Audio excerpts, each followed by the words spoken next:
Sunday is the 21st anniversary of 9/11. More than 2 decades later, we continue to remember all those who lost their lives on that day that changed not just the city, but the world forever. Well, tonight over in Parkchester, dozens gathered to pay their respects, and News 12's Faith Graham was there, and she joins us now. And Faith, I'm sure there were some touching tributes.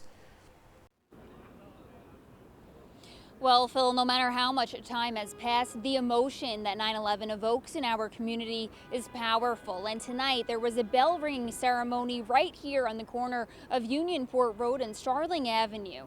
It was hosted by Bronx Community Board 9 and the Bronx Bangladeshi community. It was a time for people to come together. Some even shared personal stories of how 9/11 impacted their lives. We saw members of the NYPD, FDNY, as well as local church leaders.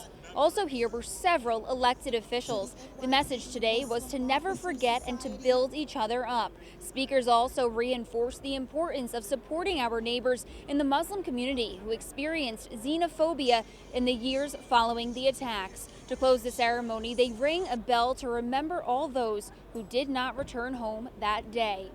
I was actually at ground zero working, so I have a little experience of that.